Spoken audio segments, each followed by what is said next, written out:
لیکن دیکھنا چاہیے لوگ سمجھتے ہیں غیر مسلمان چرچ میں جاؤ تو بدھ ہے عیسیٰ علیہ السلام کی, مندر میں جاؤ تو مورتی ہے, تو لوگ سمجھتے ہیں اللہ بھی کوئی مورتی ہے کیا.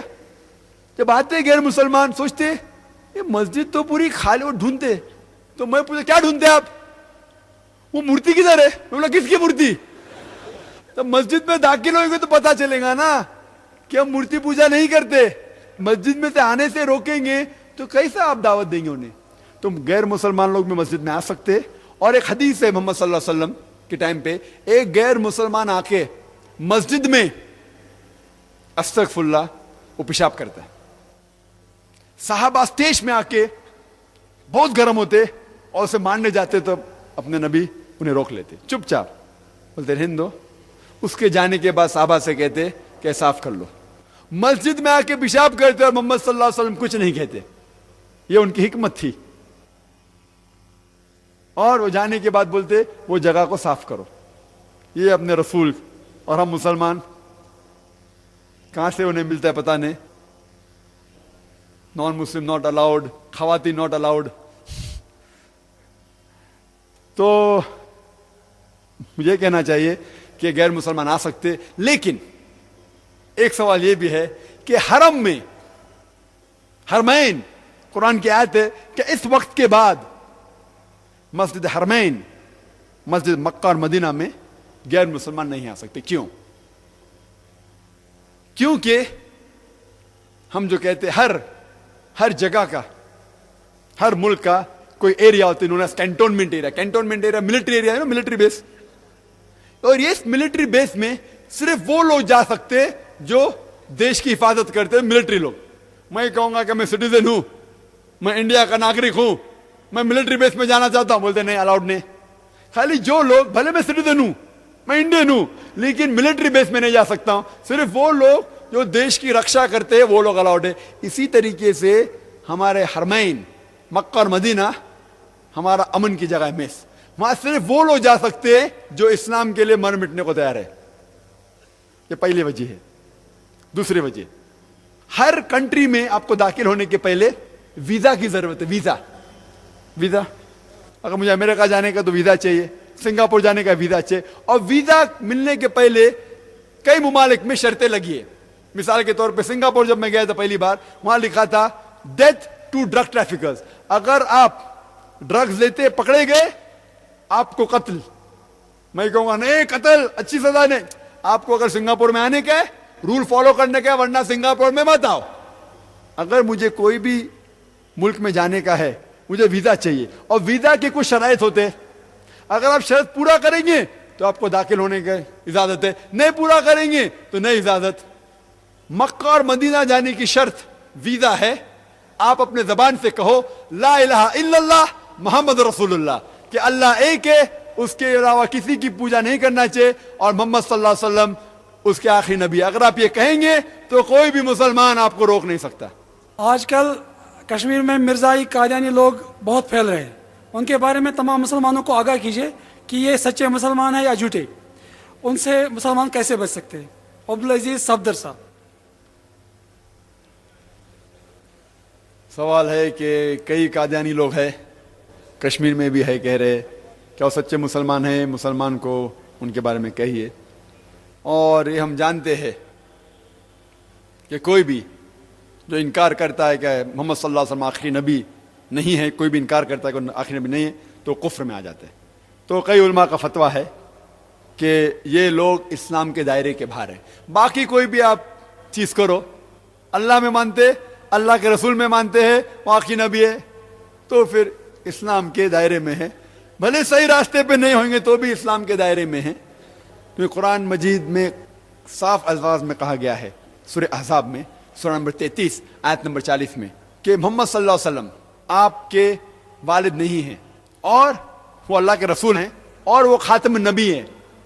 ما کان محمد ابا احد من رجالکم ولکن رسول اللہ وخاتم النبیین وکان اللہ بکل شیء علیما. محمد صلی اللہ علیہ وسلم آپ لوگ کے کوئی بھی والد نہیں ہیں, وہ اللہ کے رسول ہے اور خاتم النبی ہیں, اور اللہ سب جاننے والا ہے. یہاں قادیانی لوگ کہتے کہ نبی اور رسول کا ترجمہ الٹا کرتے ہیں. وہ کہتے ہم جانتے ہیں کہ محمد صلی اللہ علیہ وسلم آخری نبی ہیں. وہ کہتے نبی وہ ہے جس کو پیغام دی گئی ہے, تو وہ آخری نبی ہے لیکن آخری رسول نہیں ہے. وہ معنی کو الٹا کرتے. کوئی بھی جو عربی یا اردو بھی جانتا ہے, رسول کے معنی جس کو رسالت دی گئی ہے, تو نبی کے وہ معنی ہیں جو عام پیغمبر ہے, اور بہت سے پیغمبر آئے. نبی مطلب عام پیغمبر. رسول وہ جو نبی ہونے کے باوجود ان کے اوپر ایک وحی نازل ہوئی, ان نے کوئی اللہ سبحانہ و تعالیٰ کی طرف ایک رسالت بھی لے کے آئے. تو ہر رسول نبی ہونا ضروری ہے, لیکن ہر نبی رسول ہونا ضروری نہیں. جب اللہ تعالیٰ فرماتے ہیں محمد صلی اللہ علیہ وسلم رسول ہے, اور پھر کہتے ہیں خاتم النبیین ہے, مطلب اس کے بعد کوئی بھی نبی نہیں آئے گا, اس کا مطلب اس کے بعد نبی بھی نہیں آئے گا اور رسول بھی نہیں آئے گا. اگر میں کہوں گا کہ یہ آدمی گریجویٹ ہے, بی اے ہے, لیکن اس کے بعد کوئی بھی 10th اسٹینڈرڈ بھی نہیں پاس کرے گا, تو یہ 10th اسٹینڈرڈ نہیں پاس کرے گا مطلب گریجویٹ بھی نہیں ہوئے گا, ایم اے بھی نہیں ہوئے گا. تو قرآن میں صاف الفاظ میں اللہ تعالیٰ فرماتے کہ محمد صلی اللہ علیہ وسلم آخری نبی اور آخری رسول بھی ہے. لیکن یہ لوگ کہتے ہیں مرزا غلام قادیان وہ بھی ایک نبی ہے, ان کے اوپر رسالت نہیں لیکن وہ بھی نبی ہے. تو جو بھی محمد صلی اللہ علیہ وسلم کے آخری نبی اور رسول ہونے سے انکار کرتا ہے تو وہ اسلام کے دائرے کے باہر ہے. اور ایک قادیانی لوگ, جیسے میں کہہ رہا تھا پہلے بھی, میڈیا جو غیر مسلمان کا میڈیا ہے اسلام کے خلاف ہے, ہمارے مسلمان کا ایک بھی میڈیا نہیں, افسوس کی بات ہے. لیکن یہ قادیانی لوگ کا ٹیلی ویژن سیٹلائٹ چینل ہے 24 گھنٹہ, نام ہے MTV, مسلم ٹی وی اے احمدیہ. اور ان لوگ کچھ چند قرآن کے آیت کی تلاوت کر کے مسلمان کو بہکاتے. جس طریقے سے میں نے کہا عیسائی لوگ 5 سوال میں نے کیا, بہت سے سوال ہے, یہ 5 سوال کو جواب نہیں, اسی طریقے سے یہ احمدی لوگ, یہ قادیانی لوگ کچھ چند قرآن کے آیت لیتے, حدیث لیتے, اور جو عام مسلمان کے پاس علم نہیں انہیں گمراہ کرتے ہیں. ہمیں ان کے بارے میں علم ہونا چاہیے, اور ایسے لوگ کو ہم جا کے ان سے دعوت دینا چاہیے. ہم میں سے گرو ہونا چاہیے جو اسپیشلائز ہو, کچھ کرسچینٹیز میں, کچھ ہندوازم میں, کچھ قادیانیزم میں, تو کہ ہم انہیں صحیح راہ اور دین الحق کی طرف بلائیں. جی خوش آمدید دوستو, امید کرتا ہوں ویڈیو آپ نے پوری دیکھی ہوگی اور آپ کو پسند بھی آئی ہوگی. کیا غیر مسلم کا مسجد میں آنا صحیح ہے یا نہیں؟ تو سب سے پہلے یہ بات یاد رکھو کہ مسلمانوں کی جو عبادت گاہ ہوتی ہے اس کو مسجد بولتے ہیں. اور یہ بات یاد رکھو کہ اسلام کی سب سے پہلی مسجد مدینہ منورہ میں رسول اللہ صلی اللہ علیہ وسلم نے مسجد نبوی کی بنیاد رکھی. حرم جو کعبہ ہے جہاں پر, وہ تو پہلے سے موجود تھا, وہ تو حضرت آدم علیہ السلام کے آنے سے پہلے, یعنی انسان کے آنے سے پہلے بھی تھا. فرشتے اس کا طواف کرتے تھے.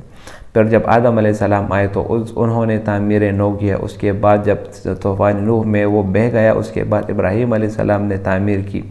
تو حرم کا جو تاریخ ہے وہ اپنا مقام ہے, لیکن اسلام کے آنے کے بعد, اسلام کے نزول کے بعد جو سب سے پہلے مسجد کی بنیاد پڑی وہ مسجد نبوی ہے. اور مسجد نبوی ہر ایک مسلمان کی یہ آرزو ہے, ہر ایک مسلمان کی یہ خواہش ہے کہ وہ مسجد نبوی جا کر حاضری لگائے اور پیارے نبی حضرت محمد صلی اللہ علیہ وسلم اور ان کے صحابہ پر سلام کہے, ان کو سلام کہے. تو مدینہ منورہ میں جو سب سے پہلی مسجد جو بنی تھی وہ مسجد نبوی تھی, اسلام کی سب سے پہلی مسجد.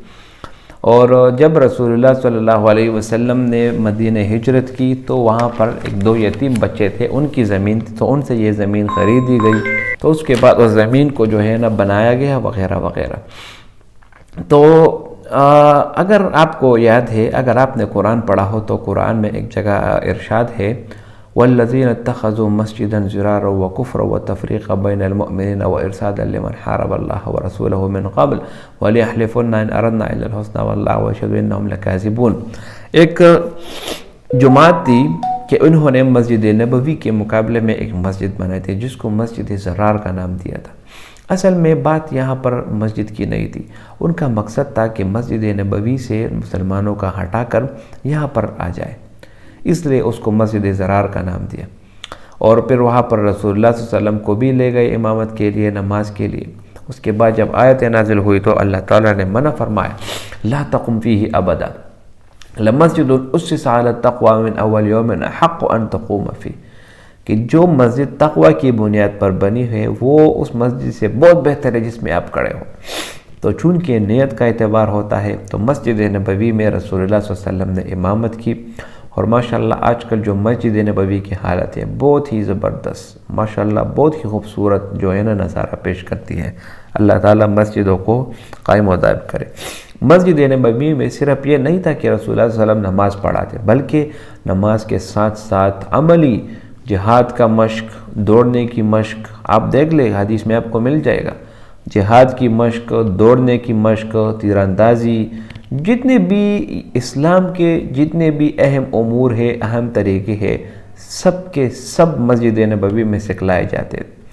تو آج کل ہم مسلمانوں نے مسجد کو صرف امامت کے لیے مختص کر دیا. نہیں، یہاں پر آپ کو نماز بھی سیکھنا ہوگا، آپ کو علم بھی سیکھنا ہوگا، یہاں پر آپ کو جہاد بھی سیکھنا ہوگا، آپ کو دین اسلام کے تمام شعبے اس مسجد میں سیکھنے ہوں گے. لیکن افسوس کہ بعض مساجد میں آج کل صرف اور صرف نماز کے لیے مختص ہے، نماز کے علاوہ وہاں پر کسی چیز کا کوئی کام نہیں ہوتا. یہ بہت غلط بات ہے. اب یہاں پر سوال ہوا ہے کہ کیا مسجد میں غیر مسلم آ سکتے ہیں یا نہیں؟ تو اس کے بارے میں ہمارے لیے قرآن کی آیت ہے، یا ایھا الذین آمنوا انما المشرکون نجس فلا یقربوا المسجد الحرام، کہ مسجد میں جو ہے نا مشرک نہیں آ سکتا کیونکہ وہ نجس ہوتا ہے، وہ گندہ ہوتا ہے، اور گندہ آدمی کا مسجد میں آنا ٹھیک نہیں. اس میں بھی اختلاف ہوا ہے، بعض علماء کہتے ہیں کہ آ سکتے ہیں اور بعض ائمہ کہتے ہیں کہ نہیں آ سکتے. ان کے ہر ایک کے پاس اپنی اپنی دلیل ہے. بہرحال ڈاکٹر ذاکر نائک نے یہاں پر بہت بہترین جواب دیا. امید کرتا ہوں ویڈیو آپ کو پسند آئی ہوگی. اگر ویڈیو آپ کو پسند آئے تو اس چینل کو سبسکرائب کریں. بہت شکریہ.